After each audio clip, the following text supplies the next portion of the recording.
Are you experiencing some form of grief and don't even realize it? Stay tuned.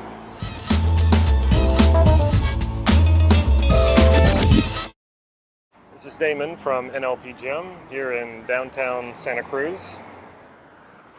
Overcoming grief using NLP. Before I get into this, if you haven't already, please click subscribe to this YouTube channel so you can get these videos on a regular basis. So overcoming grief. Is there an NLP process for that? Yes, absolutely. I'll get into that a little bit more later. What is grief and how do you know when you're experiencing it? I think it's really kind of different for everybody. And I would call it sadness. And it's a sadness that seems to sort of accompany loss, or the feeling of loss, or the fear of a loss. A few years back, I had experienced grief when my kids got kicked out of the Spanish immersion program that they were in. And I was really excited when they got into this program because it wasn't easy to get into. And I was happy that they were going to get an opportunity that I didn't get, and that is to be bilingual. Well, we moved because my landlord was selling the house, and we had to move to a different place, and housing here can be tricky.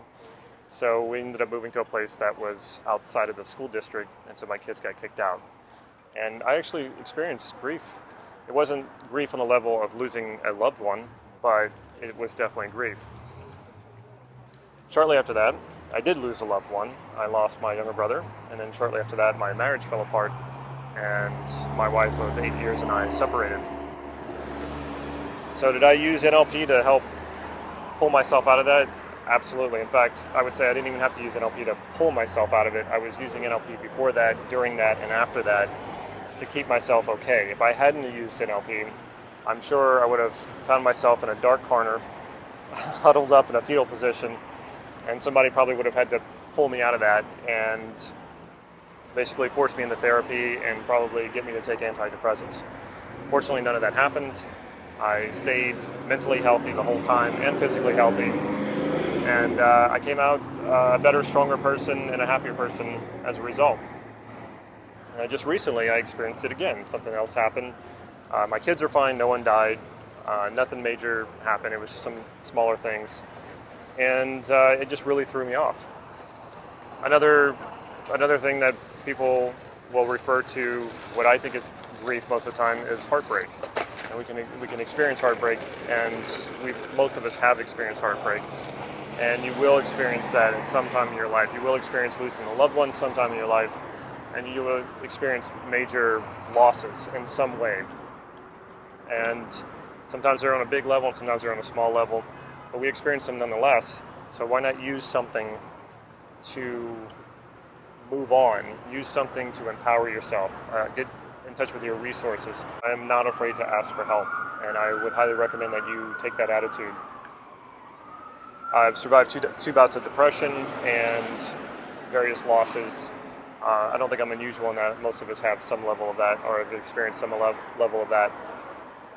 What I am not afraid to do is ask for help. And just recently, when I had these experiences and I started to realize I was experiencing some form of grief, I reached out to different mentors, and they all pitched in. They all helped to some extent, even if it was just giving me their feedback. And that's actually pretty healing itself, when you know that you have a support system and people care about you and are willing to take the time to give you feedback. Well, when I talked to Andreas about this, he offered or recommended that I look at the grief process that he and his wife Connirae created. And it turned out to be exactly what I needed, exactly what I was looking for, and I wouldn't have thought to turn to this process because I didn't really think that I was experiencing grief. Well, it turned out that I was, because it was fear of a loss. And after doing the process, I felt much better, and still feel much better, and feel more empowered, and like everything's going to be okay, everything's going to be fine.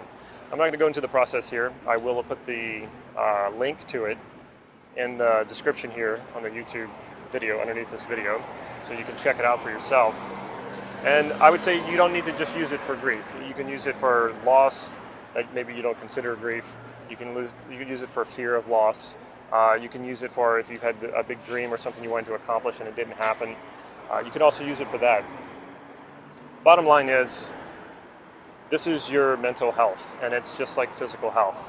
If you're down, or if your physical health was not well, you would go to a doctor. If your mental health is not well, even if you're not totally clinically depressed, go get help. Find somebody, reach out, ask for help. Adapt that attitude. It will serve you in many, many ways. It has served me in many ways. Check out our website, nlp-gym.com. If you haven't already, like I mentioned, please subscribe to this YouTube channel. Follow us on Facebook to get real-time updates on practice sessions that we hold, which are free, by the way, and also for upcoming workshops. And speaking of Steve Andreas, his son is coming September 16th, 17th, and 18th, which is about 10 days from now, to teach core transformation right here in Santa Cruz. If you're in the area, or if you don't mind flying out to an incredible workshop, you definitely want to be here for that. If you like this video, please click like right down here below and leave me a comment. Take care.